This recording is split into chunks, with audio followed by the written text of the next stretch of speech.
Hello. Hi. Davy, congratulations on the first, and thank you for redeeming your daily moon phase. Thank you so much. And welcome, Tess. How is everyone today? How's everything going? Uh, I will I will be here mostly in spirit, feeling not great today. Don't worry. It's going to be a short stream. They are gonna be short streams because I want to get rid of my backlog. So I'm playing mostly short games right now. Wait, let me go here. Hey, okay, it's showing nice. It's no, it's not great. Wait, where is the game? Game capture water. There we go. There we go. Oh, oh wait, it's not. It's not like that. Okay, yeah, I think it's nice like that. It's going well. Was at the concert yesterday and it was a pure party. Still remaining. Oh, how was it? It was nice. I don't remember who was the break room. Who was the singer? Sorry, I forgot. Keep and sing. Oh, self-voicing. Self-voicing enabled. Oh Tab. Jesus! No. Self-voicing disabled. Ah, oh, oh, this is cool. Okay. Um. Yeah, we are going to start. Apparently, we are a detective.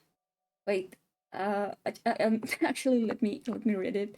Um, a woman arrives with a mysterious letter in band addressed to her grandfather. Etched in crimson is a foreboding message. A warning promise made from a time forgotten. Private investigator Hugo Laurent and his assistants must solve this bizarre case before an old family's curse befalls them all. Okay. I mean, it seems fine. I remember I was very funny. I mean, I was funny. No, I wasn't funny. I am funny.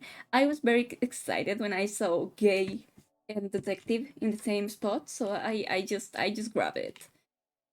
It was the band Electric Cowboy. They're a German metal band. They're back from America doing their Germany tour before the new album releases. Maybe DJ. Hey, that sounds very nice.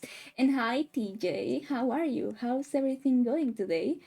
Oh, look at that crowd. I love it. It's so sweet. I love it so much. Okay, let's start. And that way I can also, check if the thingies are fine. Okay. Oh yeah. Check the trigger warnings, guys. It's on the pinned comment. I can post a bit of the concert on the Discord. Yes, sir. Go. You can. A very short bit. Oh yeah, 3 megabytes. Jeez. Okay.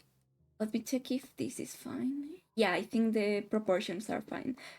I'm sorry, but I can't stay here anymore, Nina. I feel like I'm going crazy. Calm down. If we can just talk it out. So many strange things keep happening, one after another. Every day there is this same dripping sound. I thought it was just something leaking at first, but I check every faucet, every ceiling, everything, and still, I hear it everywhere, constantly echoing in my ears. Please listen to me. Oh, but the water, that damn water. Water? Yes, it's everywhere. Pools of it are all over the house, and every time I try to mop it all up, another will appear. Like puddles? There's no end to it. Oh, but it's at night. It's at night when it comes. What are you talking about? I hear someone or something walking along the hallways at night. Maybe it's just my grandfather. No, Nina, it's not him. I thought it was, but it's not. But I've seen it. That thing. Huh? I only glimpsed at it once, but I'm more than certain that thing was not your grandfather. That. Wait, is it like a supernatural detective game? Because I'm into that. I mean, I didn't. I mean, well, I played Professor Layton. That's not really supernatural because everything has an explanation in the end. Ever since that night, I will lock my door and pray it will walk past my room. And you left like the grandfather unattended, like, okay. Uh, I don't know what's going on, but I swear it just keeps walking. Always walking on pools of water. Sometimes I hear them randomly. Their steps are erratic and faint, but I can still hear them. Just this steady pace up and down the halls. But I think recently it's no longer like that. What do you mean? Every morning I follow to see where the wet footprints lead. It walks towards something more clearly than before. It will walk down the halls, climb the stairs, and turn corners. All of it. I'd follow. Eventually, the trail would come to a stop. And it would all stop right by your grandfather's room. His room? If this is some sick joke to scare me away, then please stop. If it's not a joke, Nina. I meant when I said that there's something weird going on in this house. That can be true. I know this is a lot, but you have to believe me. I can't stay here any longer. I'm sorry, Nina. Oh, we're fucked. It's okay, I understand. Thank you for taking care of my grandfather up until now. And I'm sorry for all the stress I've caused to you. I'll be sure to pay you right away as soon as I... Nina, listen to me. I don't know what's happening around here, but... The woman on the phone cautiously looks around, turning her head constantly back and forth, looking over her shoulder to find if any others listening in. She grips the phone so close to her ear in a bite-like grip, before speaking again in a hushed tone. Something terrible is lurking in this house. I don't know what it is, but please, as soon as you get back, take your grandfather and just leave this place. Leave? I can't just leave everything behind. We have nowhere else to go. Please, Nina, this place is not safe. The rumors, they're true. The curse is real. My family is not cursed. But Nina, this rate you and your family will... Enough! A pause. Golden sharp tenseness strains the call as both women, exhausted and stressed beyond their comfort, try to stifle their growing frustrations towards one another. Hope you feel better, Davy. Yeah, feel better, Davy. Don't worry. We're here if you need us. Um, Neither yielding to the other's thoughts, only leaving anger and heart to fester through the silence. You know, this kind of reminds me of um sorry, I'm a little bit tired. I wasn't going to stream in the end, but I was like, if you don't do it, then you won't do it tomorrow, and you don't do it the next day, so you have to keep going with consistency, because if not, you're going to keep just going away. And I really want to keep streaming. I mean, this... Oh yeah, this month is my anniversary!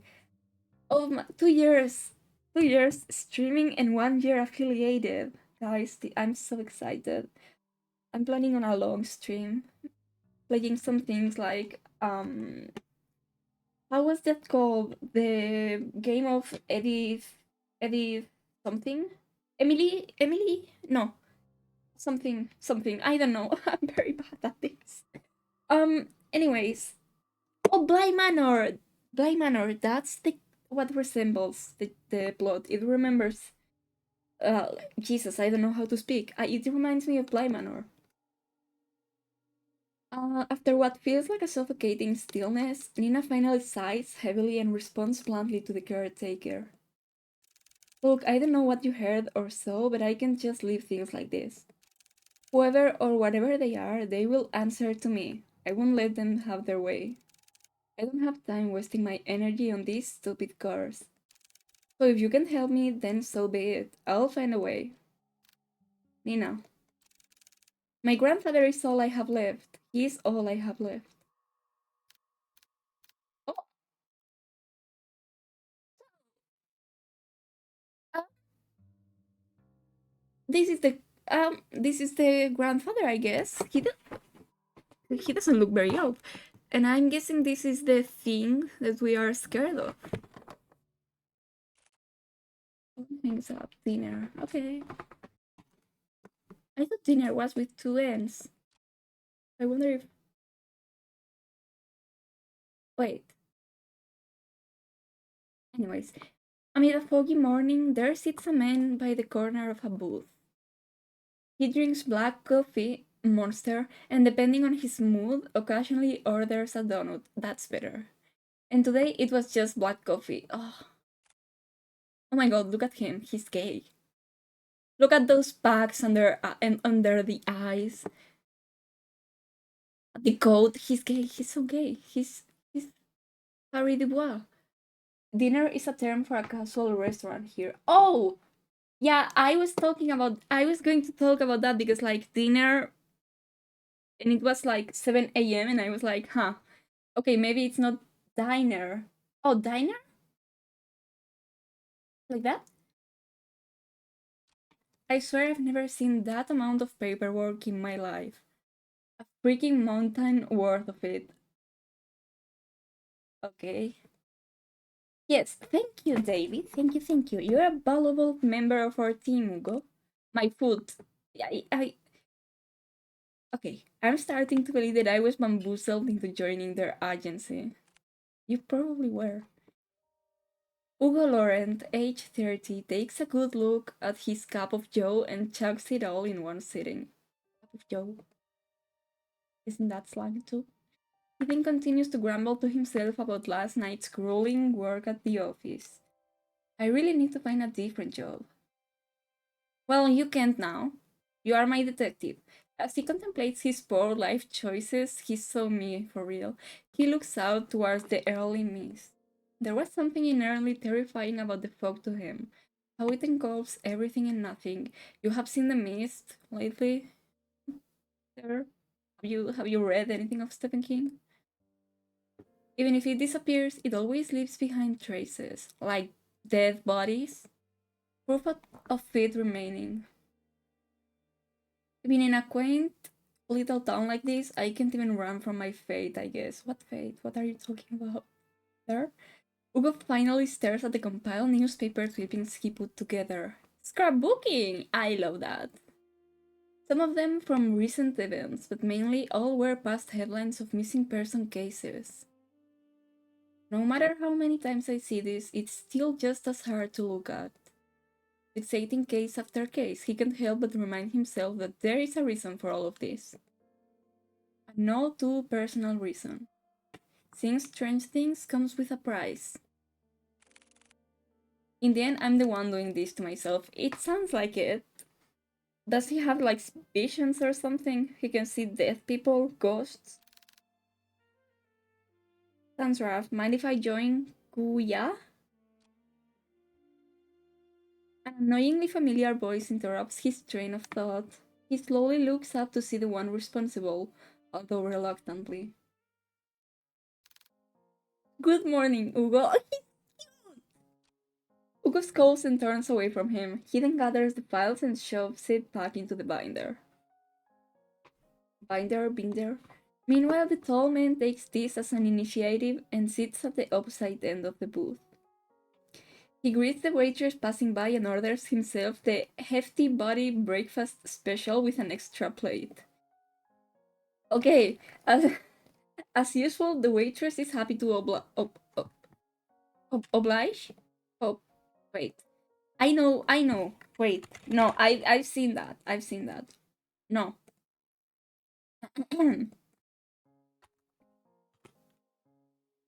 Oblige. Oblige. Okay. Thank you. Thank you, Sir Traductor. Um, oblige and goes back to the counter to relay his order. The man then looks back at Hugo. He sees the empty cup and the now jumbled newspaper clippings. All the while, Hugo is trying to ignore him. You really should eat something with that black coffee. He didn't want a donut today, can you believe it? Not ordering any donuts today. I'm fine, Noah.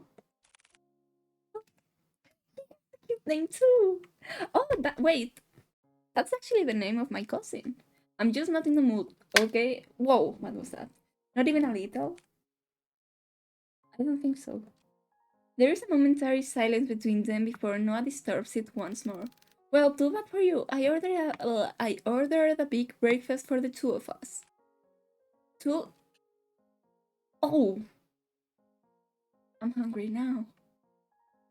As if the world could grace Noah with an even more perfect punchline, the food arrives. Why the hell did you order for the two of us? Just eat what you want to eat, don't worry about me. Wow. Mukang Masarap. Right, Ugo? What? Um, are you even listening to me? Come on, we both know that. I don't know what language is that. Come on, we both know that if you don't eat now, who knows when you will.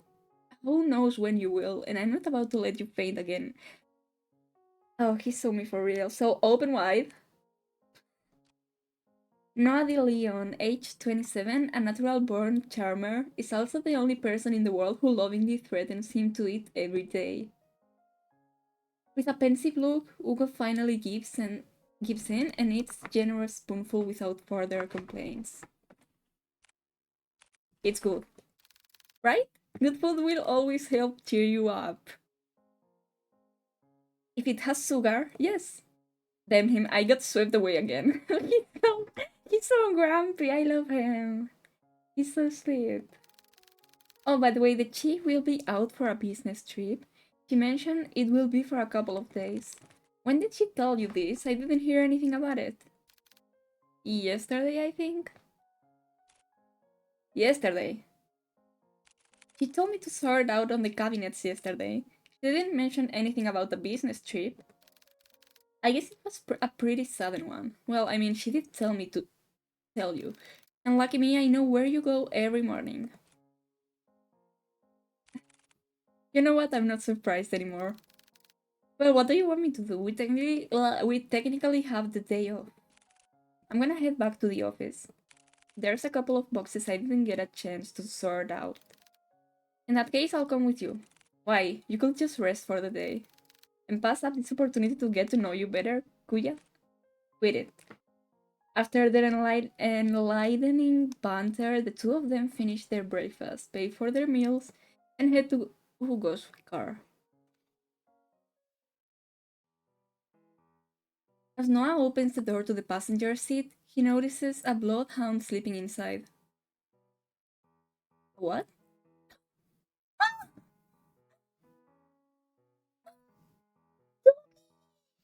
Oh my god! Who's a good boy? The big dog stares at the sound of the car opening and lazily stares at Noah. I'm sorry, big guy. He then closes the door while trying not to make too much noise to disturb its occupant. Colby? Oh, shoot! I wanna die! At the sound of his name, his heavy-lidded eye slowly peeks to see who calls for him. It is his one and only partner, his human. As if finally realizing who he is or where he is, the old bloodhound steers up from his sleep, pounces at Hugo, and proceeds to wag his tail uncontrollably.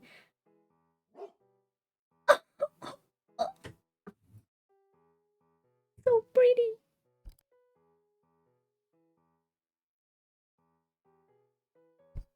So pretty. Good morning again, Colby. Ah! Look at him, he's so soft for Colby! You know what? I get it. Colby, 8 years old, Hugo's most faithful and loving partner in crime, has the biggest tendency to just sleep all over the place. Maybe I'm the dog and not Hugo. Noah, who is witnessing all of this from the backseat, chuckles to himself. He's amazed and slightly defeated at Hugo's suddenly surge of energy. It doesn't matter how many times I try, when it comes to boosting up his mood, no one can beat Colby. Can you blame him? Look at him! Ah! I wanna hug him! So bad. Okay. Agency. Oh, I need to click when. Okay. The three head back to the office. The space is just the same as Hugo left it. A decent, organized mess. That's what I like to call my life. To his credit, for the amount of boxes he painstakingly went through, he believes he did a fair job. albeit it could have been better. Uh, uh, okay, we're going to see the traductor once again. Albeit, albeit. Wow, that's okay. Albeit. Okay, okay. I mean, I'm not gonna get here and tell you how to pronounce, you know, some an A and an I. Yeah. Okay. I mean, I don't even know how to pronounce the letters right, so I'm fine. It could have been better. Yeah. You really outdid yourself, Hugo. It looks. Oh, it looks less crowded. Shut it, will you? Oh my god. I said I was gonna get to it. Thanks, boy. Oh, look at him! I can't. He's so soft for Colby. And I am too. Before Hugo could continue to give the serve headbutts, he notices someone. A woman stands timidly peering it outside from the storefront. Is that dust? Is that dust? Because I'm gonna sneeze if that's dust. She looks a bit frantic and even more restless with her disheveled and ill-fitted clothes, drawing emphasis to her already too visible petite frame. The woman tries to grasp the door handle several times, but stops before she could touch it. Her brows furrow, agitated and distressed about something. So much to the point it is preventing her from just simply reaching out for help. However, when she finally makes eye contact with Hugo, she immediately rushes in. Hello! She's so pretty as well. I like that they are like color toned, right? Hugo is like green. It's like some kind of purple. And Noah is like blue. Even their eyes, it's so cool. Oh, I'm sorry. I know that the close sign is up, but I saw you come in and are you alright, miss? I need your help. My grandfather, before she can continue explaining, Noah swiftly cuts in front of Hugo and intervenes, an all too practiced manner. It's okay, miss, we'll hear what you have to say. So please, why don't you sit right over there? Noah gestures to one of the empty seats at the other side of the office. The poor woman hesitates for a moment. She clutches desperately to the strap of her purse, her eyes focusing apprehensively on them and at the gestor's seat. After mulling over Noah's offer, she quickly glances back and nods. The woman then walks towards the corner of the room and sits at the edge of the sofa. Her posture is weary and tense, giving no sign of comfort for even this brief moment of peace. Can you start off by telling us your name? I apologize for earlier. I'm usually a bit more composed than this, but I guess I'm failing at that too. My name is Nina Mortimer. Mortimer. Why is that name familiar to me? Hmm, maybe a show. Hello, Miss Nin. Wait, isn't that how it's called the major in Animal Crossing? Hello, Miss Nina. My name is Noah de Leon. I am one of the assistants here. That big guy next to you is our other lovely assistant, Colby. And the one brooding over here is private investigator Hugo Lawrence. I'm not brooding, I'm just tired. And our chief is away on business, but I think we can still accommodate you. So how can we help, Miss Nina? For just a moment, Nina appeared a bit more lax, more hopeful, maybe even relieved from this warm welcome. However, she once again tenses up. The guilt and shame come rushing back to her visible by the creases of her brow as she once again realizes why she is here. I need help watching over my grandfather tonight. Tonight? Yes, I know this is a strange request, but my hands are tied on this. It has to be tonight. I'm sorry, Miss Nina, but I don't quite understand. Is your grandfather in any danger? I think someone is trying to take him away, like kidnap him, or like, like kill him, like take him on a walk, because he has a caregiver that does that. Oh, take him? Miss Nina, I think you should contact the police right away. They are far more equipped and at handling this kind of situation. No, they're not. Oh my god, she's panicking for real. I've tried requesting their help, but they've given me the same answer verbatim for weeks now. They would send someone out to watch over the manor for the entire day, but by the end of their routine, they would always report back nothing unusual. They saw no one else leaving or arriving at the house other than me or the caretaker.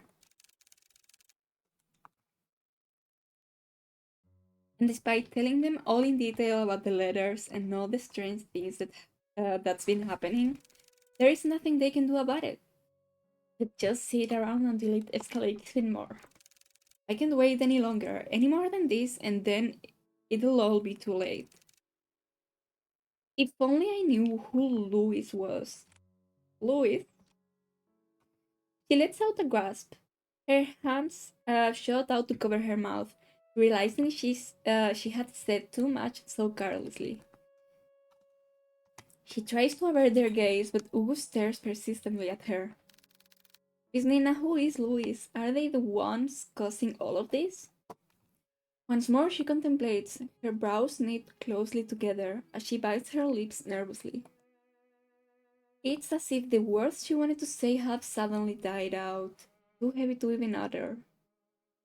A mistake she can't take back. Before the silence stretches farther, Noah speaks to Nina with a gentle and reassuring tone. Miss Nina, I know it's scary, all of the things you've mentioned to us so far, no one should ever have to experience, especially by themselves. And I assure you, we'll listen to all of it. I promise. While their manic eyes search deeply at them, trying desperately to discern any doubt or mistrust on their faces. However, all she sees are people who are willing to give their time to simply listen to her, to actually help her. From this alone, Nina looks to the side where her purse is and opens it. Tucked inside one of the pockets, she takes out a single, slightly crumpled envelope with a pigmented red wax seal pressed in the middle. At a glance, Ugo can tell right away that this letter appears to be a bit more worn out and antique. Jesus. I hate reading, but I just can't be away from fucking visual novels, man. Okay. Oh yeah, and the sale. There's a fucking sale going on right now on Steam, and I'm like, I can't buy anything because I'm saving for my birthday and for my family. Oh, why am I? What is happening? Why am I losing frames suddenly? Okay, we're fine. And yet, despite its delicate form, it remains well preserved, well kept. It's as if the letter itself wasn't touched by time, forever waiting to be opened. Grandfather has been receiving cryptic letters for the past month now. The letters didn't come with an address or the name of the sender, but this one is different from the rest. This had the name Louis on it. He hands over the letter. Hugo notices her hand slightly shaking. Nina is still avoiding his gaze, but he knows she is trying in earnest. Ominos whispering. But before he could reach out his hand, he sensed it. A faint shift in the room, unnoticeable to the others, but all too glaringly clear to him. There is something very wrong with this letter. Suddenly, Hugo recalls his hand away in pain, like being struck with something sharp, so spontaneously, so memorable, that even if the pain disappears within seconds, a hint of it remains. Something so small akin to a prick from a rose's thorn, or more like a paper cut. Ouch, that sucks. Are you alright? I'm sorry, I didn't mean to hurt you. It's a paper cut. I'm not going to die. Don't worry, unless you are the origami killer. Then we have a problem here. Sorry, reference. No, I'm fine, Miss Mortimer. It's not your fault. It's not your fault. Hugo stares squarely at the cut. A thin red line starts to form slowly by the top of his index finger, trailing down and stopping just above the first crease. A red so clearly visible, it's taunting. That doesn't look like a normal paper cut to me. Let me get you a band-aid. It's fine, Noah. I don't need one. But really, it's fine. It doesn't even hurt that much. Noah takes one good look at him before why can't I sighing exasperately and sitting back down in his chair, still eyeing on Hugo's hand. Hugo shrugs and returns his attention back to the letter, but this time, luckily, nothing happens. For it to reach all the way out here with just a letter alone is truly terrifying. Carefully, he removes the content of the envelope and unfolds it.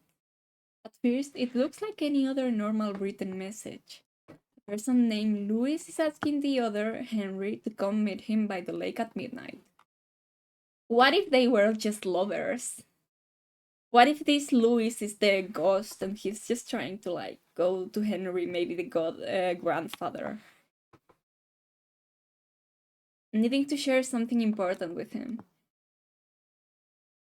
Oh my god. Huh. However, what's eerily striking about this is not the letter itself. Appearing at the bottom of the page, a message scrawled, unlike the rest, stands visibly out to Hugo. A message that shouldn't be there. Remember our promise, Henry?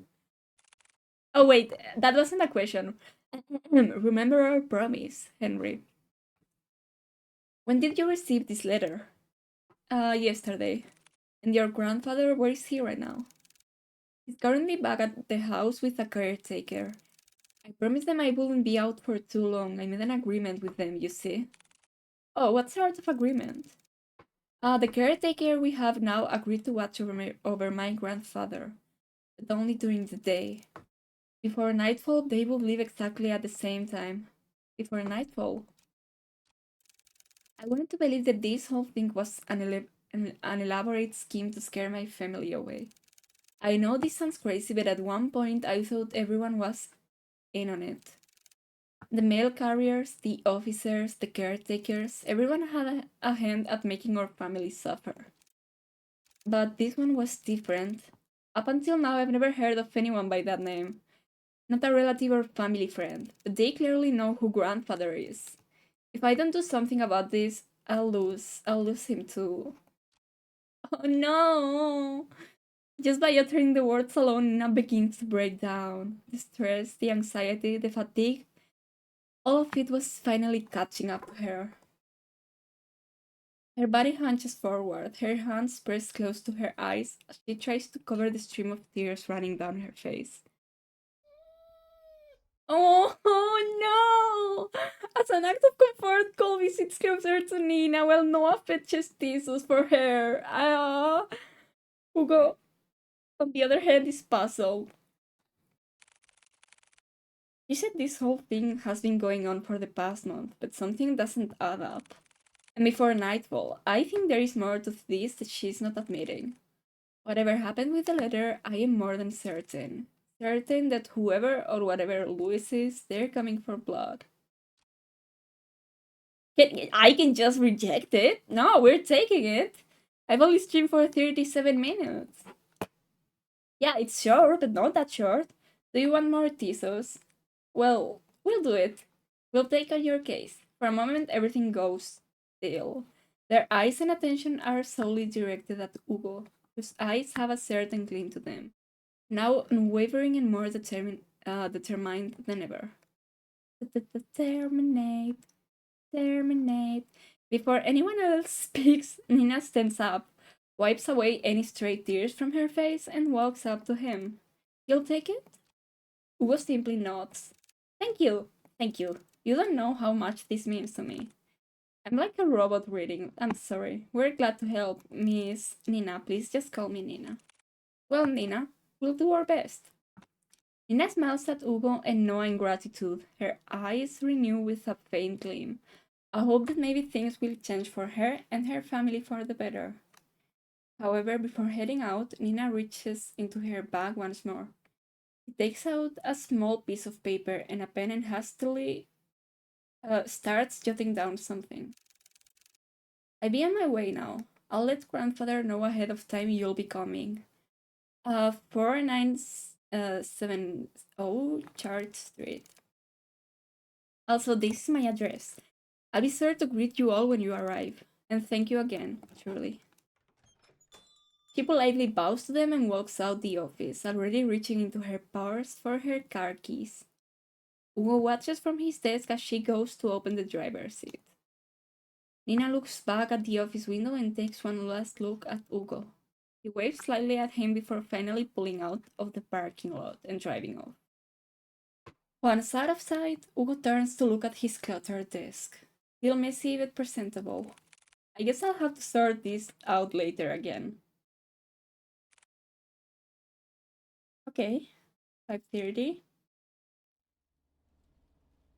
From the ongoing downpour to the quiet hums of the car, they sit in silence, still miles off their destination. By the way, I know I read this that the game has 4 endings, so let's check.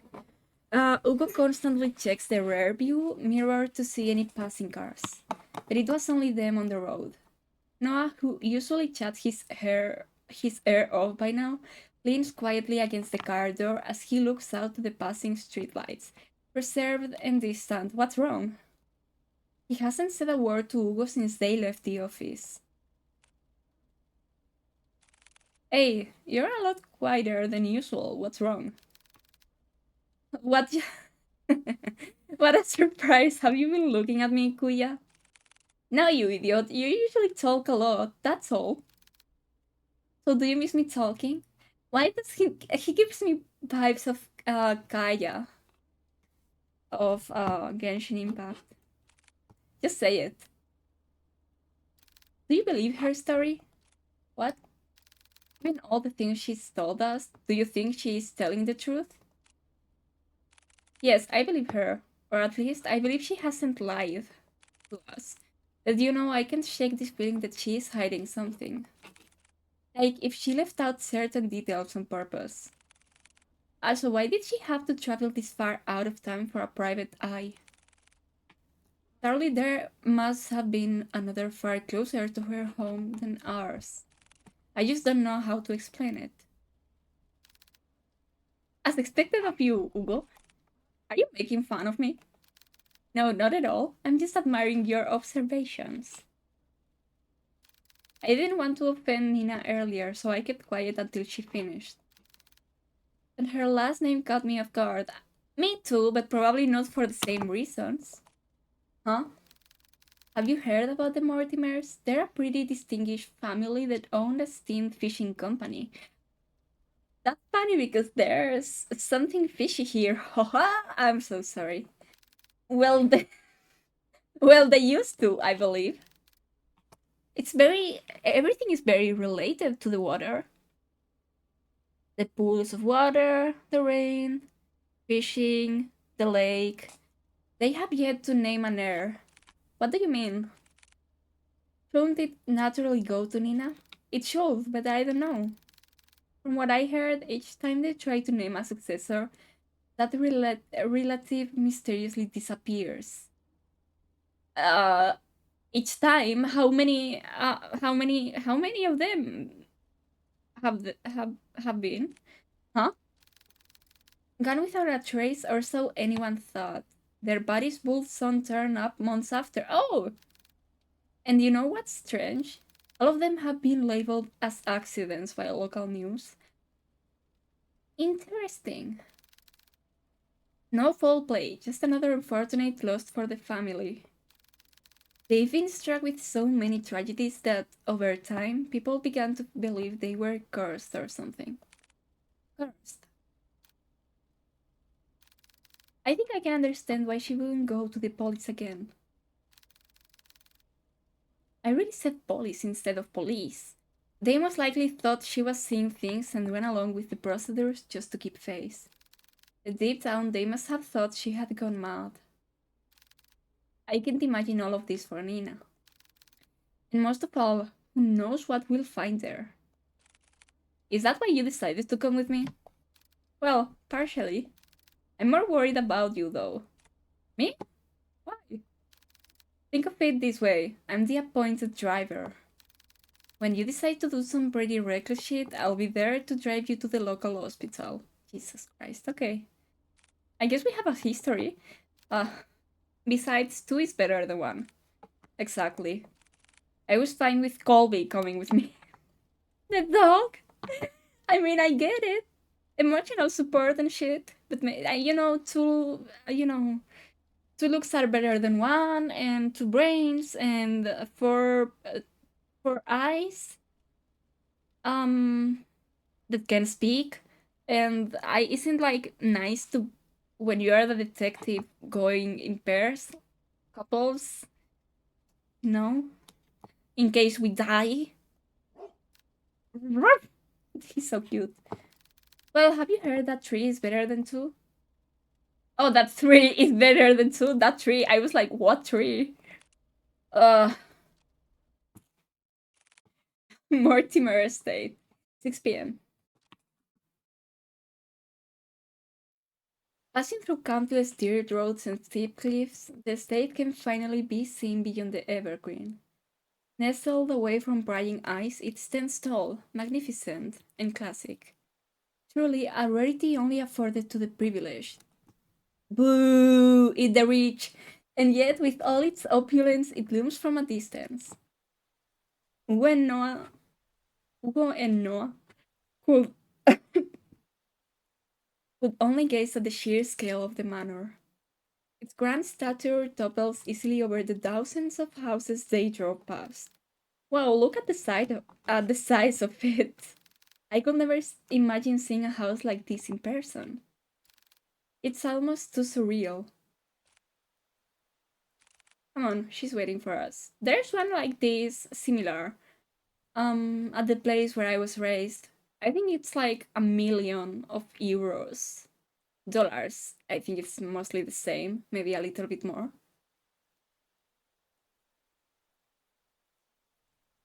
It's, I don't think, I don't think they want it. Because it's been like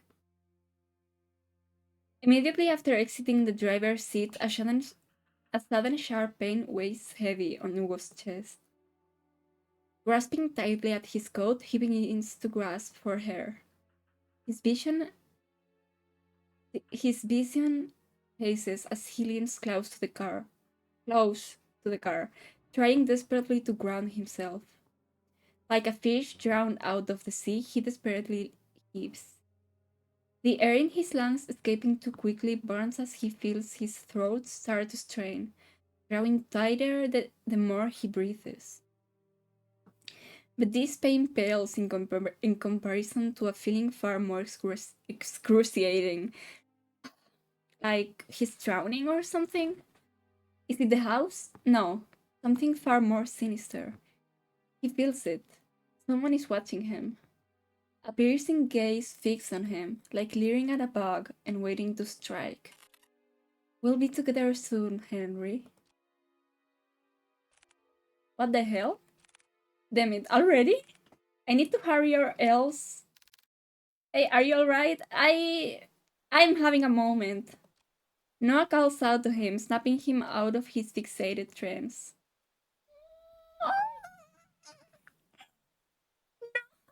Make Colby worry!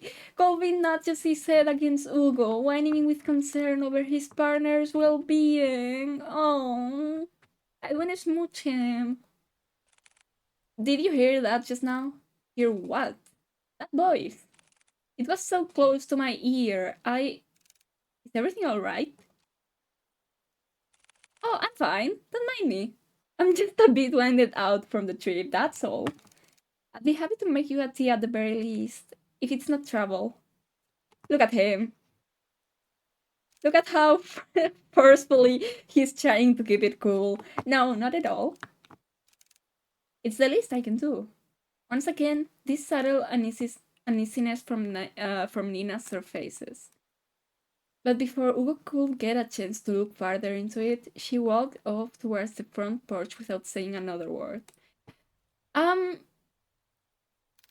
you sure you're alright? You sounded like you were choking earlier. Maybe it's just asthma. I said I'm fine. Besides, we're already here. We can back out now. Listen to me. I think you should. Noah abruptly cuts his lecture short as he notices Nina stopping by the front door. She stands by the door silently, contemplating something. It's just like before, but this time she seems even more anxious. Whatever unease she tried to mask earlier became more apparent the minute they walked closer to the front door. I haven't been quite honest with you, detective. Huh? Hmm. Just like before, as if carefully choosing her next words, she decides that in this situation, words are not enough. Is it just me, or is the narration changing between past and present?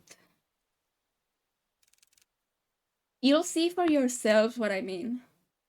And with that, Nina enters the house, leaving the tree to.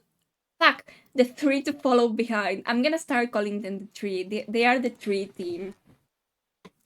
Ugo is about to enter through the foyer when he feels a tug on his arm. Don't forget what I told you. If something happens, let me know right away. You'll be the first to know. And with that, Noah releases his grip on Ugo. They are married, Your Honor. They proceed to head in, not knowing what awaits them beyond the door. Greeted with a brightly lit hallway, Ugo notes immediately that the interior is just as grand. Adorned with flower accents and antique furnishings, the house itself exudes the word elegance. A classic and rustic charm with the walls and floorings made from the finest wood. Ugo couldn't help but gape when he walked in. However, he notices something even more distinct than the splendor. Behind the seemingly perfect veneer, an unsettling air breathes through the house, leaving no room for doubt that the inside is far more terrifying than the outside. Please come this way. Grandpa? That you? Bracing themselves, they entered the dimly lit drawing room. At first glance, Ugo could not discern the silhouette situated at the far corner. Only the sparse lighting from the window pierces through a fraction of the room's darkness. There, however, as they approach closer to the silhouette, Ugo now understands the reason for all of Nina's unsettling vagueness. Grandfather, we have guests. Oh!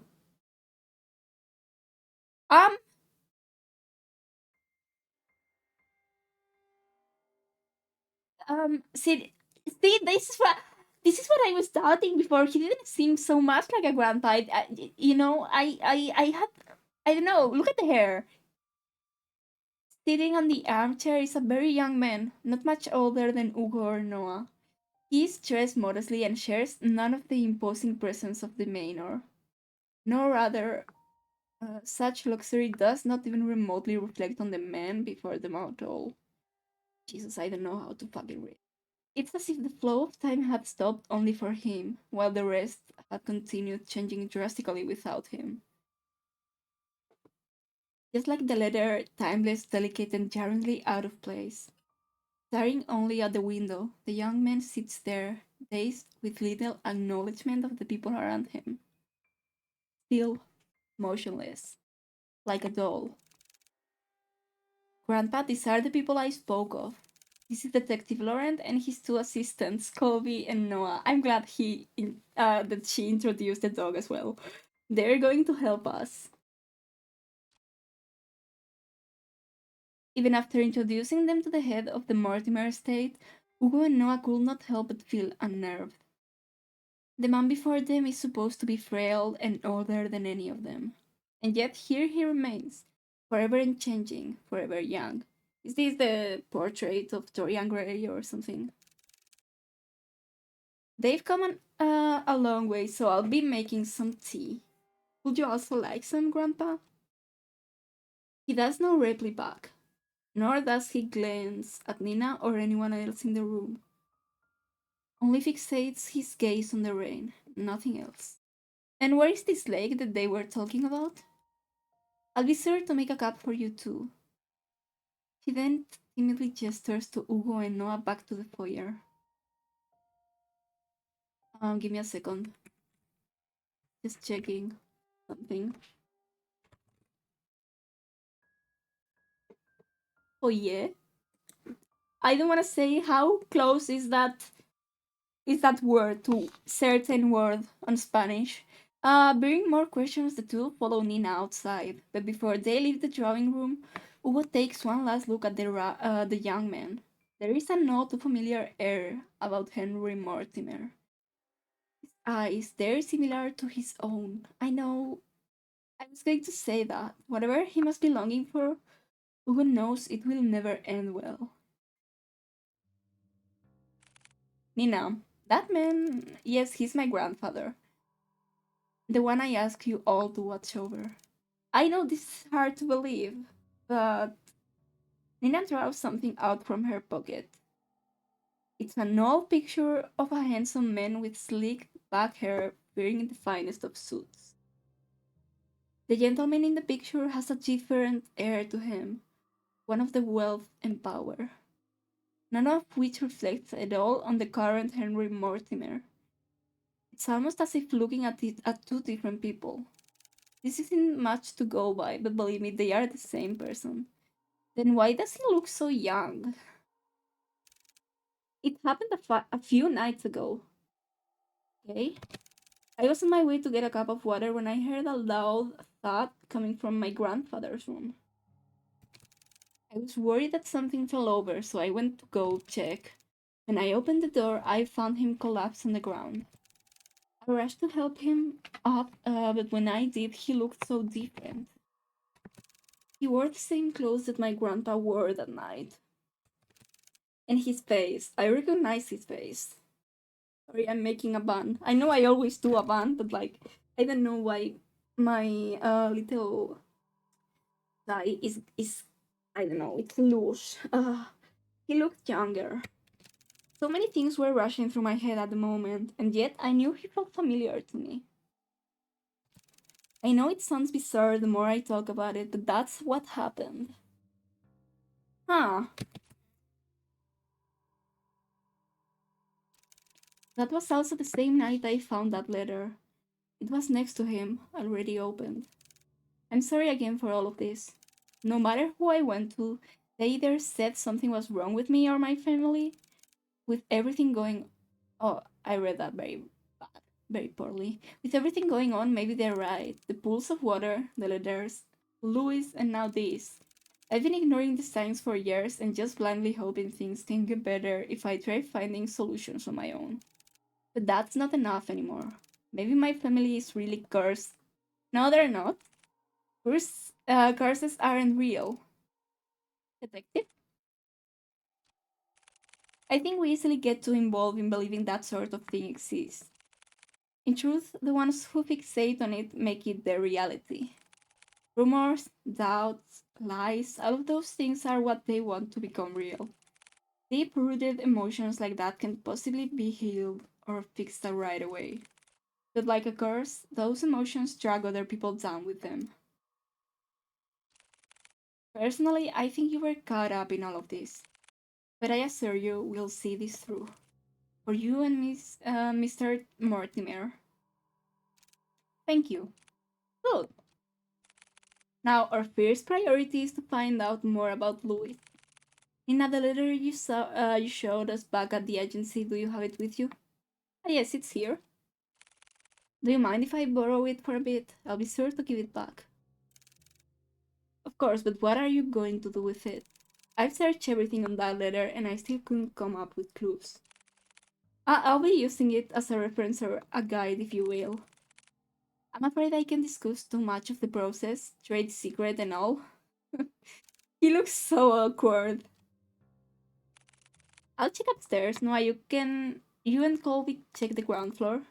Got it? Before they leave to their own investigation, Hugo grabs a hold of Noah's shoulder. He leans in close enough for Nina to not hear. Keep a close eye on Mr. Mortimer and Nina. Especially Nina. I don't want her to be dragged any more than she already is. So whatever happens, keep her safe. Hugo, you? He's not being paid enough. Fine, but remember, yell for me, okay? What? I know, thank you, Noah. What is happening? I'm counting on you. You too, boy. Oh, he's so I just can't with dogs, man. With a final nod at them, Ugo then goes towards the staircase and heads upstairs. Okay.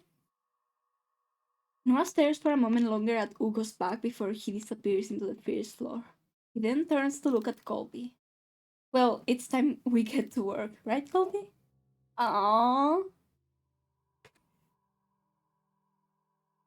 I love him. I love him so bad. Okay, investigation start. The objective is to look around the area for objects to proceed story. Use the arrows or the arrow keys to move to a different area. Outlines will appear on a clickable object. On the top right is the hint button. Click it will highlight an object you missed.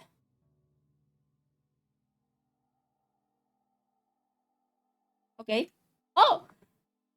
Mr. Mortimer still sits motionless by the corner of the room, his gaze never leaving the rain. The dog is fine. A delicate arrangement of violets and white roses. They seem to be fresh and fairly new. Yeah, like the grandpa. A large bookshelf stands close to the entranceway. Oh, mistake. It contains a couple of photo albums and a few phone books. Okay. Nothing here.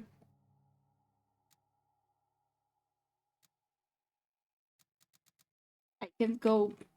Wait. I can. Oh, Jesus. Ah! Ah! How? Help! Ah! What? Fuck!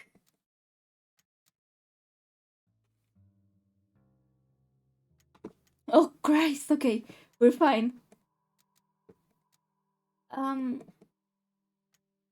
Oh, another rotary dial telephone. It looks like it's still in good use. Okay. Doesn't seem to be. Okay, frames decorating the walls are covered in white sheets, filled with a thin lining of dust on top of each one. Why are they covered? There are so many paintings covering the walls. Are there more like this all over the house? Yes, my grandfather commissioned many back in the day, but sadly he doesn't do that anymore. Nina, I can't help but notice the paintings are covered. How come? I did that. I covered them up for my grandfather's sake. For his sake? Yeah, he was pretty obsessed with them, you see. There were times where when he would mutter to himself and would just stare at the paintings for days on end. This may sound a little bit mean, but like that looks like a normal grandfather behavior if he's very old. It worried me so much that I had to cover them all. And maybe it's, sometimes it can worsen the condition instead of doing it better. Since then, he hasn't stared at any of them. Just sits quietly, looking outside. I see. About the paintings, I also noticed they all have a similar theme. Wait, how did you notice that? They are covered.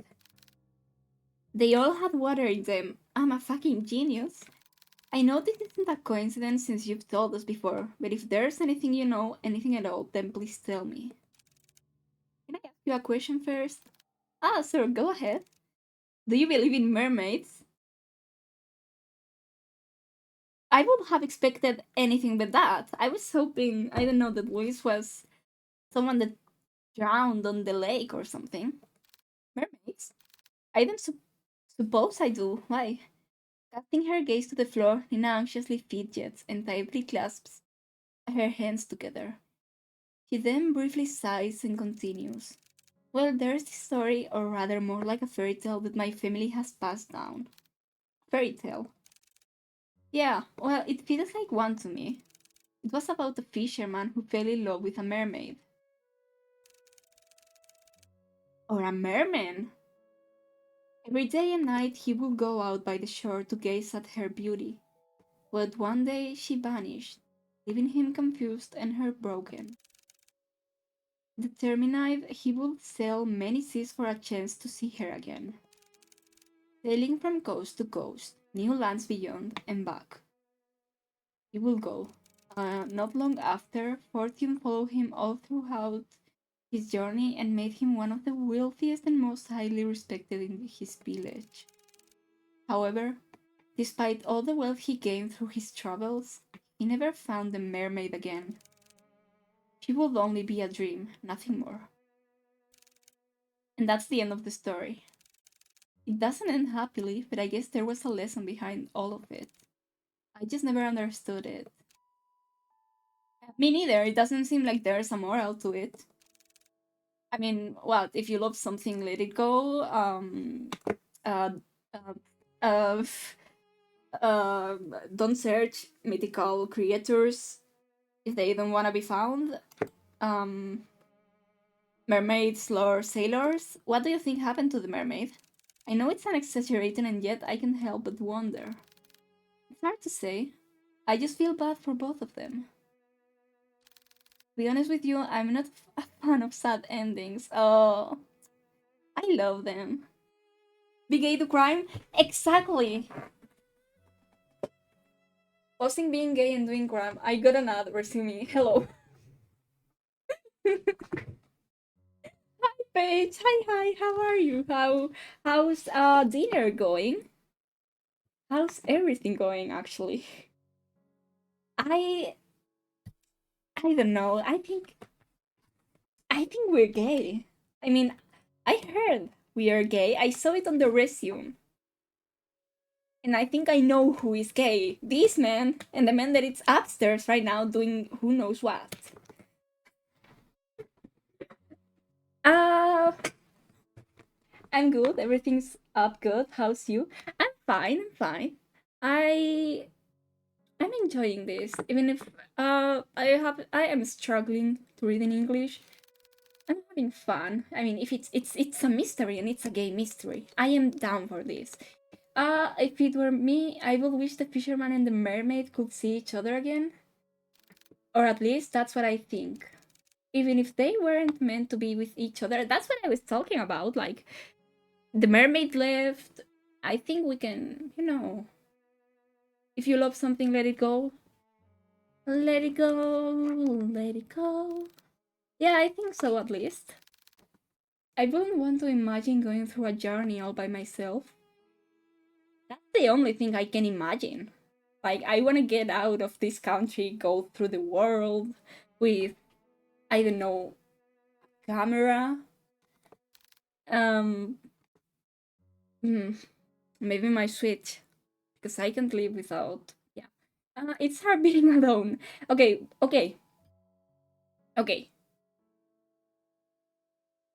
Listen, being alone and feeling lonely are two different things. And I'm very happy being alone right now in my room, my comfort cave. A journey all by yourself. Mortimer Estate, 11:30 p.m. After searching vigorously through each of the rooms, he knew his findings would eventually lead him here. This is it. Ugo walks. This is our other gay. Ugo walks toward the nearest lampshade and switches it on. Dimly illuminated, he sees the extent of how lavish this part of the house is. From the customized window drapes to the vintage furnishing. Everything here exudes that extravagance. But much like the interior Ugo has seen so far, he finds this one in particular reeks of it. Plastered from wall to wall, a gloom lingers. It's as if the room itself is smoldering, despite its preserved nature. Huh! A classic wooden chest lies at the foot of the canopy bed. Minecraft. Its lock still firmly holds, safeguarding whatever is inside. Mm-mm-mm. In here, the papers. Scattered piece of paper, all forgotten, lie waiting on the cold floor. Heavily edged markings are found scrawled all over the papers. The book, a leather-bound journal, rests on the edge of the table. Pages are torn out so haphazardly that the binding itself is starting to fall out. Aww. Oh, this is so sweet. An old photo of a lost time, a sweet summertime memory of a little girl with her beloved grandfather. Atop the fireplace, unblemished and unmarked by time, hangs a curious and familiar painting of a beautiful woman floating on a water. Interesting. Yeah, it's what I was saying before. Everything's related to water for some reason. A meticulously organized set of academic books, ranging from non-fiction to geography, are all on display. However, hidden away behind the vast collection are some children's fairy tales, all carefully kept. Mm, there's nothing more? Or is it? What else? Oh, okay. A pristine pearl white tea set sits patiently by, untouched and unused for quite some time. I need to hurry. I don't want to stay here for too long. If you told me what you want to do, I will help. Okay. We are just okay. Searches and searches, and still there is no sign of Louis. So Hugo, even if there is a fragment, a singular thread to that person, to their real selves, he could find them. But there is nothing.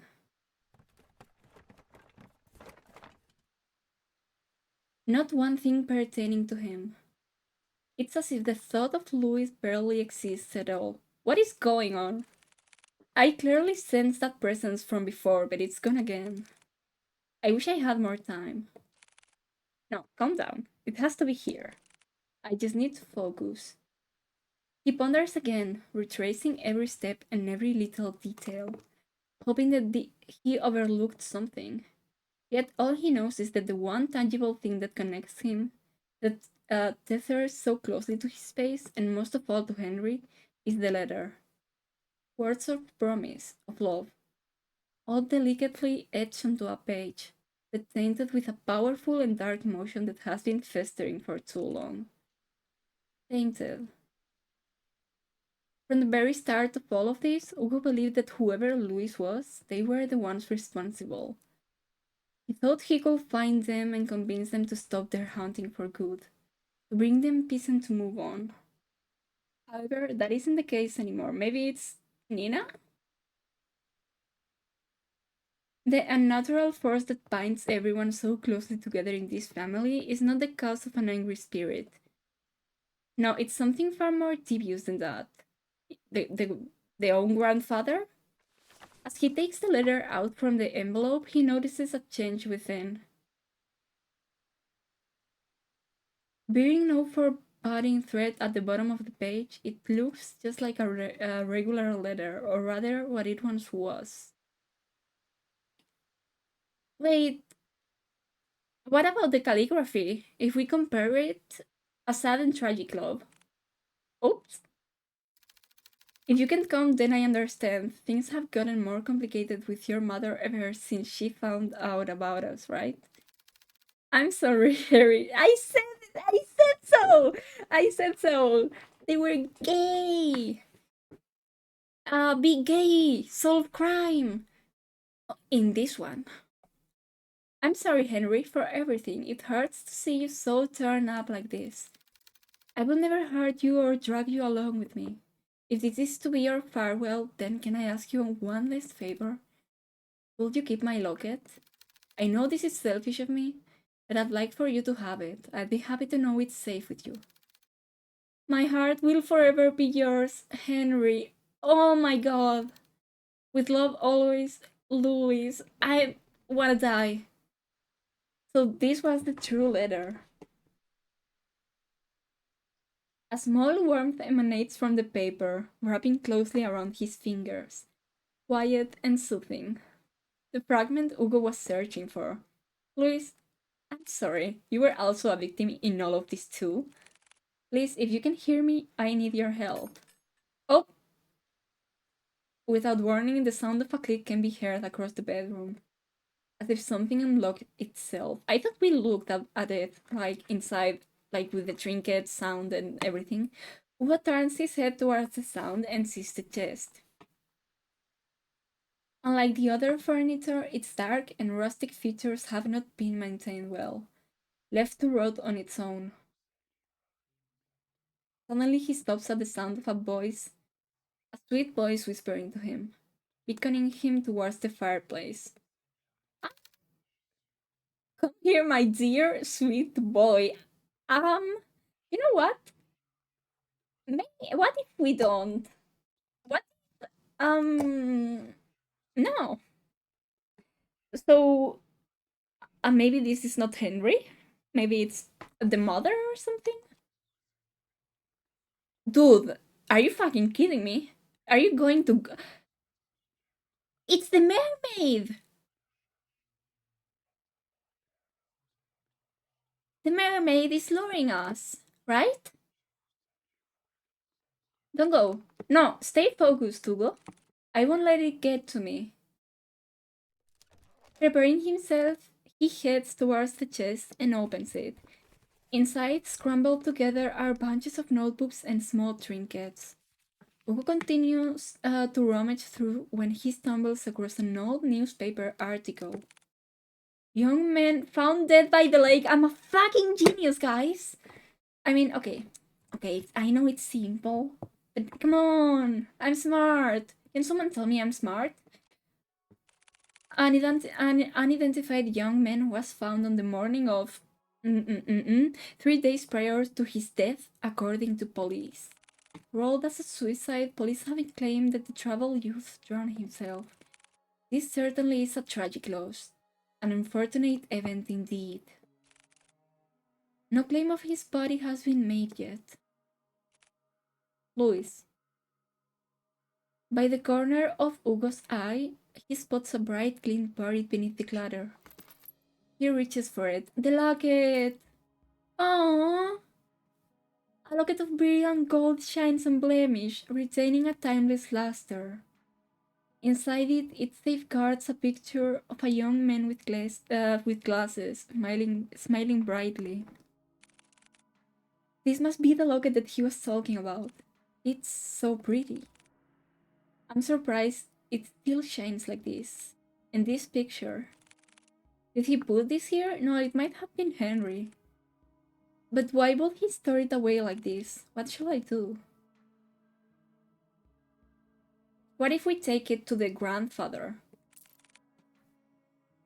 I should probably hold on to this for now. Take it to him, please. I fucking knew it! Louis? A gentle but distant plea echoes in Hugo's heart. Fuck. A forgotten ache of yearning and regret grips him deeply. Feelings not of his own start to rise like small ripples on a pond. Wanting to be found again and remembered.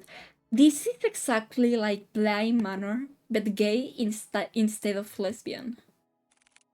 Don't worry, I'll bring it to him. I'll make sure of it. Hugo is about to put everything back into the chest when he feels a wet and cold sensation crawling up his leg. Noah? Noah, it's your time! What? Water? A pool of water relentlessly spreads across the floor, already seeping into the chest. Damn it. Oh! Suddenly the light shuts off. Is everything just... Oh yeah, it's... Look at the water. A scream is heard followed by a myriad of shouts. Hugo is about to call out Noah, but stops at the sight of pale feet before him. Yell, yell, yell, yell, yell. I need to yell. You need to yell. Looming over him stands a tall and ominous figure. His face is shrouded in complete darkness, devoid of any human emotion. It appears as a young man, but Hugo knows that it's far from it. No, this very thing is trying to imitate a human form, trying to be human. Hugo could only stare back. Paralyzed with fear, he is forced to watch the horror as it slowly creeps towards him. It's just like before, the sensation of someone staring at him from within. Um, but this time it's drawing nearer, inching ever so closely. The words to call out to Colby or Noah fail to reach out. Clutched on his throat, he struggles in pain. With his breathing shallow, he tries to force his body to move. And then it stops. Looking down at Hugo, filled with nothing but malice and contempt, it speaks. Bro, don't get in my way. All of a sudden, the door to the bedroom slams shut and the entity disappears. The tension from his body finally releases its agonizing grip, and he gasps desperately for air. Can we scream now? His vision blurs and his breathing is haggard. He staggers towards the door. He yanks at the handle several times, but it's tightly jammed. Fucking finally! With all this freaking and thinking before, Noah called me, yeah, yell. I will yell, but it's like 11. To his dismay, he is only greeted with silence at the other end of the door. Dang it. I seriously, I said dang it. Just after celebrating that he said fuck. Anyways. From a distance, he faintly hears the sound of Colby's relentless barking as it gets farther away from the house.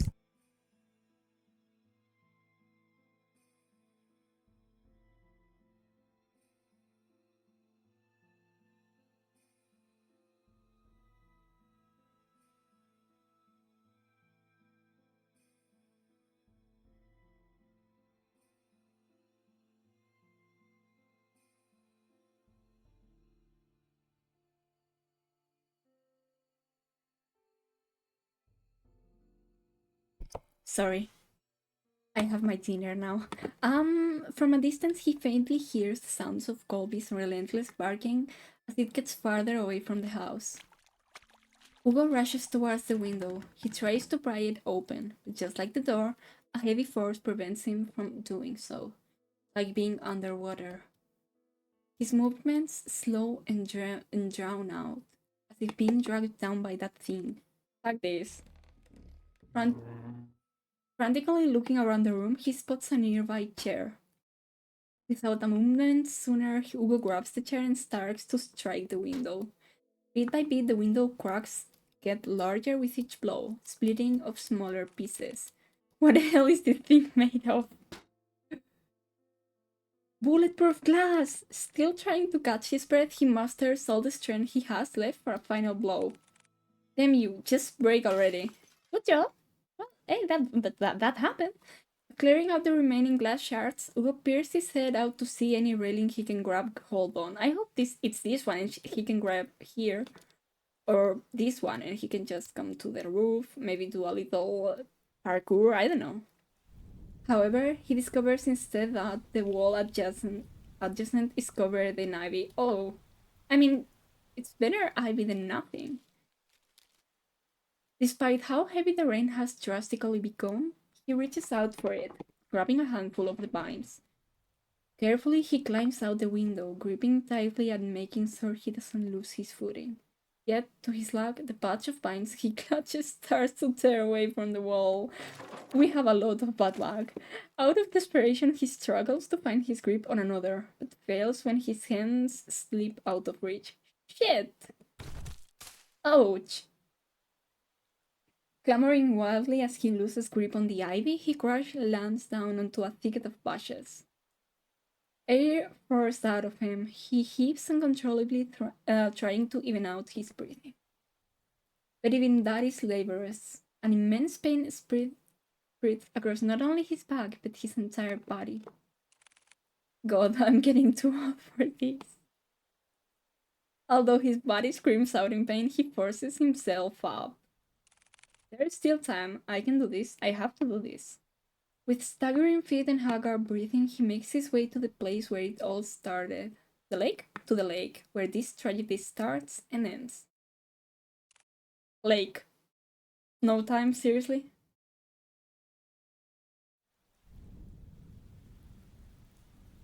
Oh shit. Finally entering through the park, Hugo calls out to Colby and Noah. Colby! Noah, where are you? He hears faintly the sounds of barking and echoes of people yelling in the distance. He rushes towards the echoes, guiding him through the downpour. With his heart racing and blood rushing to his head, he finds his way to the lake. Drawing closer, he sees Nina giving chase to her grandfather.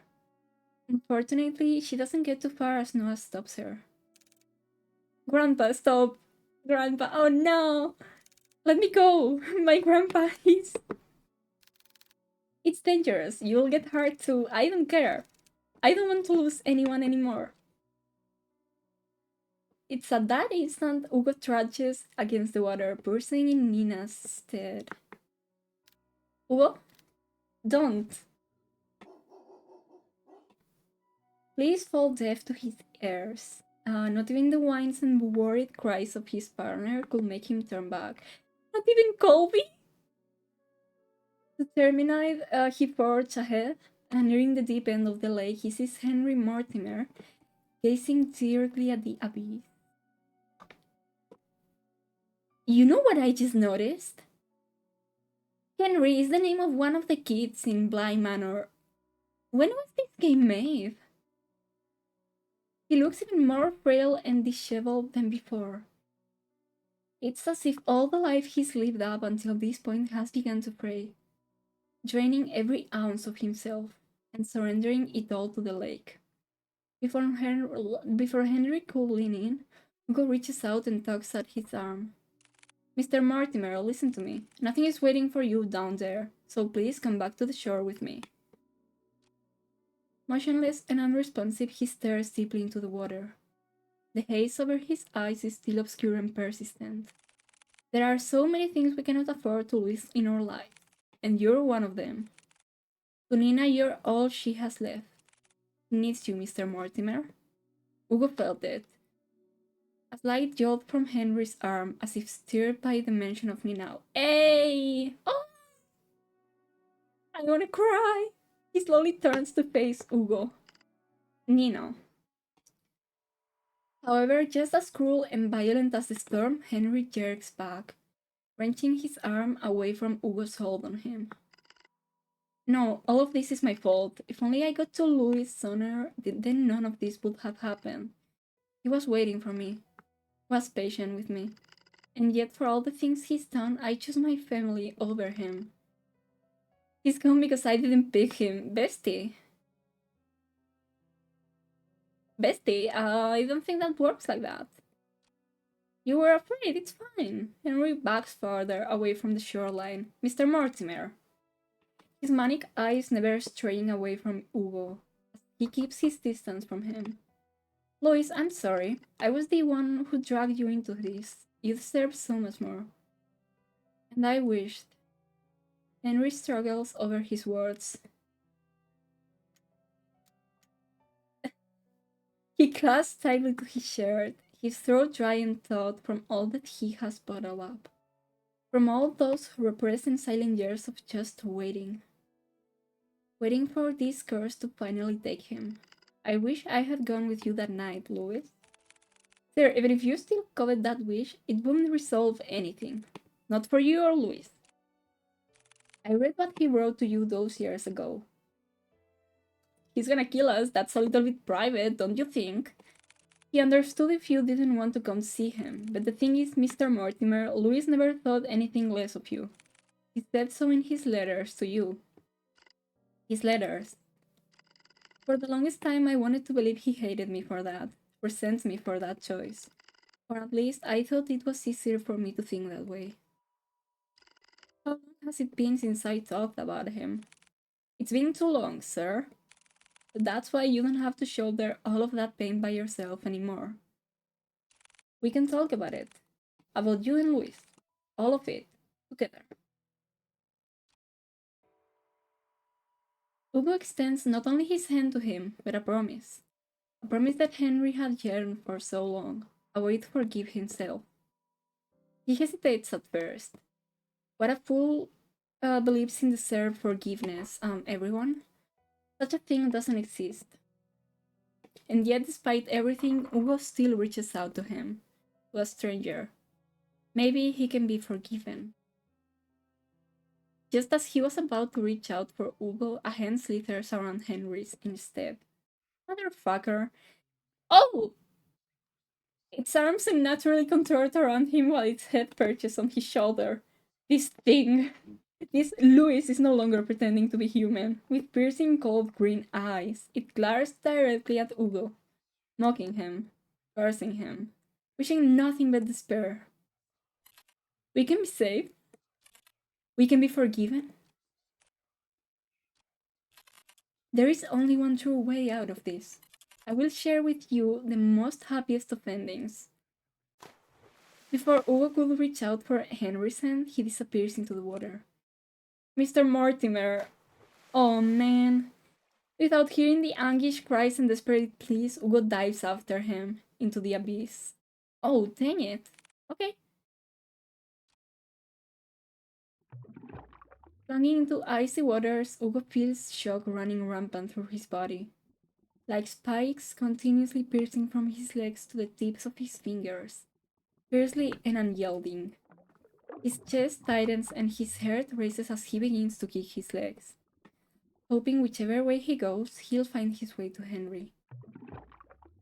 Swimming deeper and deeper in, he sees faintly a figure slowly descending into the darkness.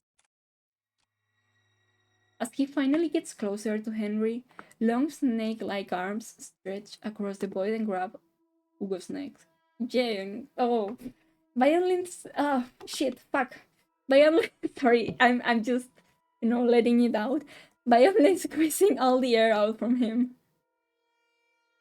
He tries desperately to wrench its hands away, but with each struggle, Hugo's movements begin to weigh heavier and heavier. Louis, where are you, Louis? It's looking for Louis?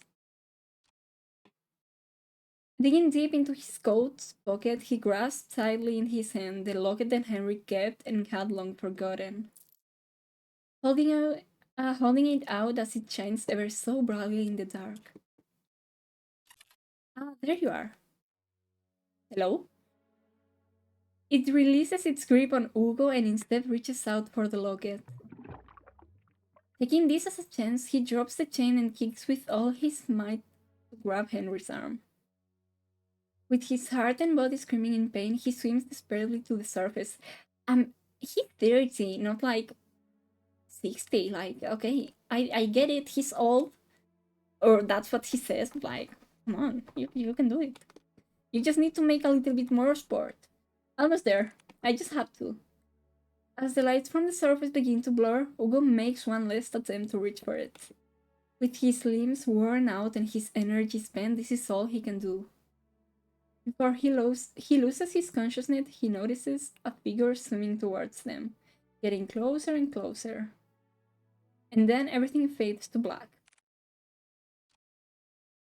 Drifting along with what feels like an endless sea, Hugo courses through wave after wave, not knowing where he's going or caring for that matter. All he knows is that he's very, very tired.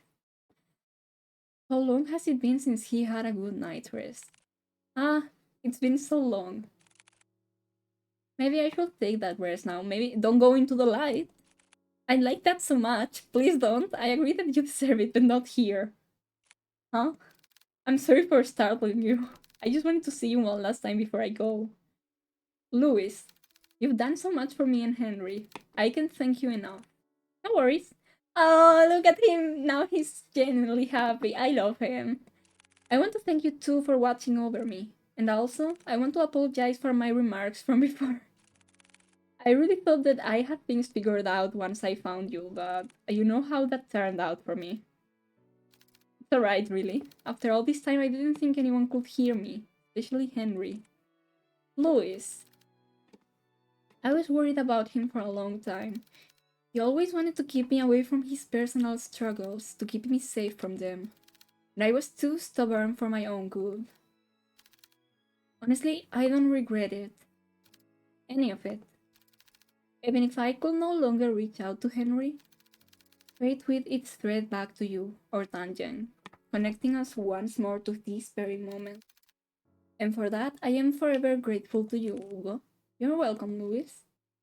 From a far off distance, Hugo hears a voice crying out to him, beckoning for him to return. Well, they're waiting for you. I guess they really are. Take care always, Hugo. You too, Louis.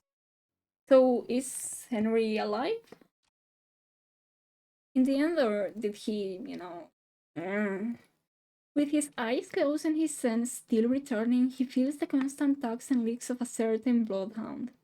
Oh, oh no! You made sad the doggy! Oh, why? Whining as he tries to wake up his partner, Hugo. He also hears another familiar voice, too annoyingly close for comfort. Eyes shut right open, he jerks up. Confused, Hugo looks around before he coughs up the remaining water in his lungs. Are you alright?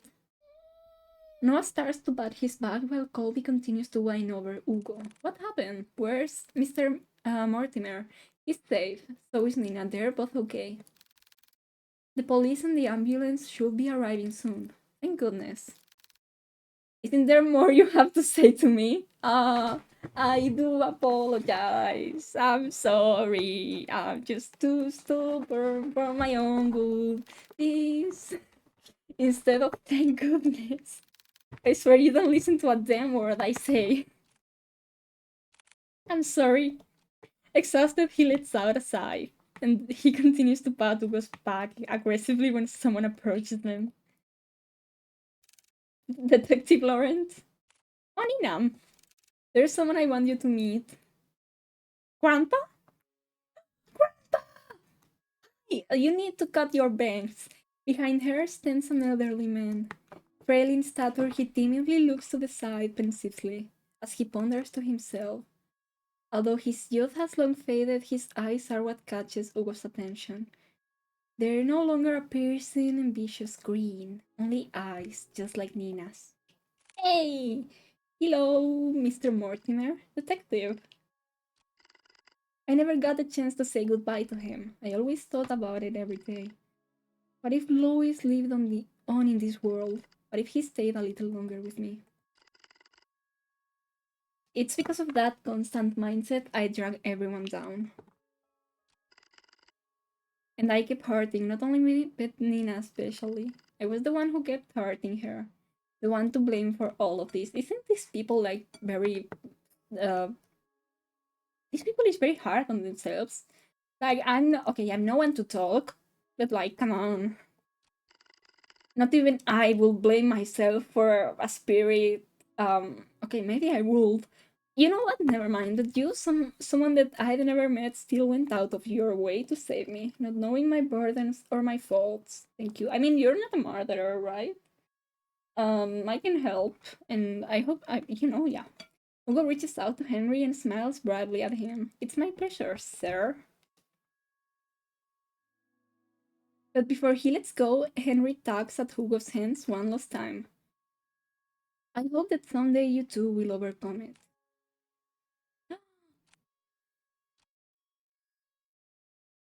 What the- Like, what do you mean? That he's clearly in love with Noah? Or what? You're bright and early. Morning. It's super bright and super early. With much fervor and haste, Hugo resumes writing on his notepad. Although by closer inspection, he looks like he's going to combust any minute. Are you writing up the report? Without looking up, Hugo responds back. Yeah, for the most part. You still need to write yours too. I will. But since I haven't had breakfast yet, and I don't like eating by myself, did he stole the dishes? Let me guess. Two is better than one? Bingo. Wow, Hugo, you really are catching on. I'm so proud of you. Shut it, will you? I swear, if only I hadn't fallen off from that goddamn window, maybe my report wouldn't be short. Before Noah Cole begins to cut the bacon, he pauses at the mention of Hugo's report. Oh yeah, by the way, mind telling me what happened to the Mortimer's window? Um, I broke it. Well, that's obvious to me, but I don't understand this. Why is it broken? Do you know how much it costs to repair a window like that? I know, it was really dumb of me. What? I was about to drown. Okay, maybe not that much. There wasn't that much water, but come on. Besides, I told Mr. Mortimer about it before we left. Honestly, I was expecting an earful from him, and also the bill. And, surprisingly enough, he said it was okay. Lucky ass, right? Lucky ass, then. So Spanish. So what, you just called it a day after all of that? Thank you so much, Mr. Mortimer. You broke it, you pay for it. Will you chill? Of course I'll pay for it. But each time I keep insisting, he just shrugged it off. Said that we already went through a lot for them, so this was nothing in comparison. To be fair, I fell through a fucking lake to save them, so... Ugh.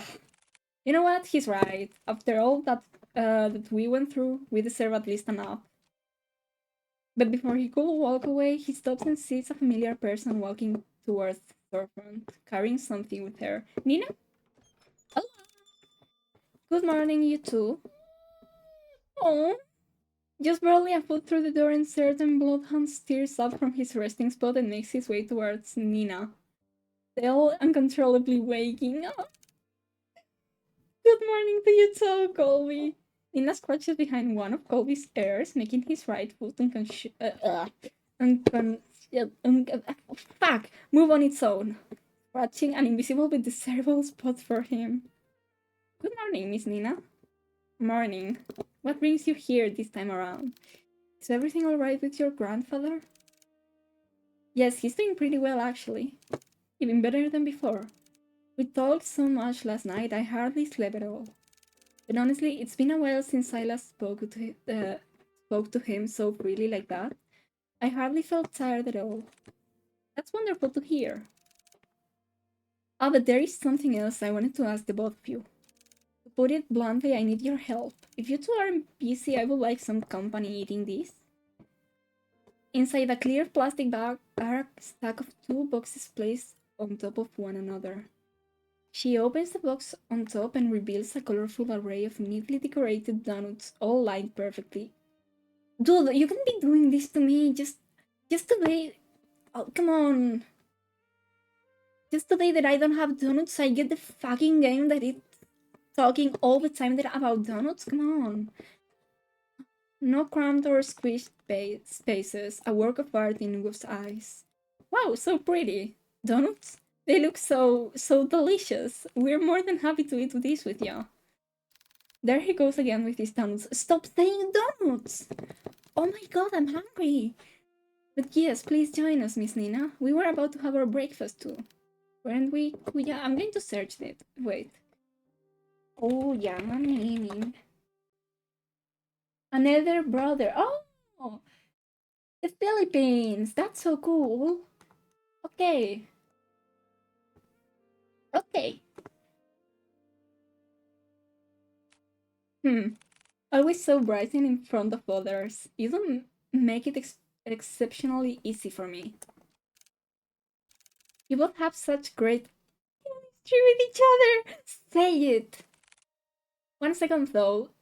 I'm way too tired for this. I'm going to have to apologize in advance for this, Nina. But truthfully, I've been running on last night's coffee and I'm about to pass out any minute now. And no worries, honestly, I think a little break time sounds like what we all need right now. Thanks. Hugo puts down his pen and proceeds to head for the couch. Bobby follows after him. Would you like to join us, Miss Nina? I would love to. I guess we save this for later then. Yeah, please do. Now, come on, it's nap time. Noah sighs heavily before setting down the food on his desk. He then gestures Nina towards the sofa in which she happily takes his offer and joins them. Are we taking a nap together or something? Oh, I'm getting old. Look at them, they are so cute. I mean, you're old. Got it. Is that all? This this is really nice. Oh, good boy, Colby. Come here. Yeah, scratch him. Doggy. Nina quietly coos at him and begins to scratch at the back of Colby's ears once more. Hugo leans a little closer to Noah, his voice above a whisper, but close enough for Noah to only hear him. Yeah, they're bonding! You know, I'm glad that you came along yesterday. Oh, what's this? Are you getting chummy with me now? Ah, call it chummy or whatever, but I really mean it. If you hadn't saved us back there... Look, I told you before, I'll be there whenever you get yourself into reckless shit.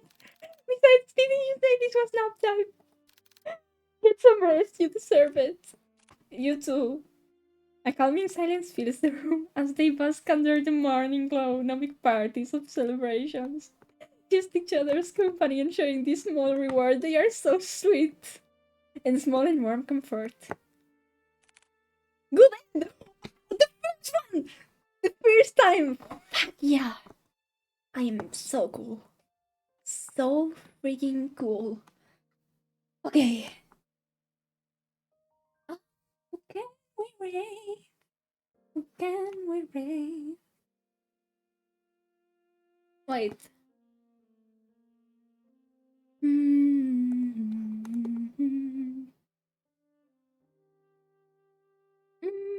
Mm-hmm. Um,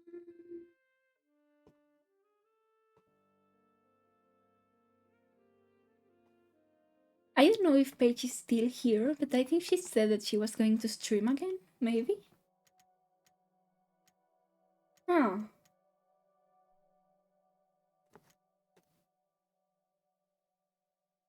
Mm, and if no, mm, do I have someone to... Oh! 11 my time? Hmm. Ah. Can I raid an offline chat? There's not a lot of time. I mean, and I don't know if I can do that.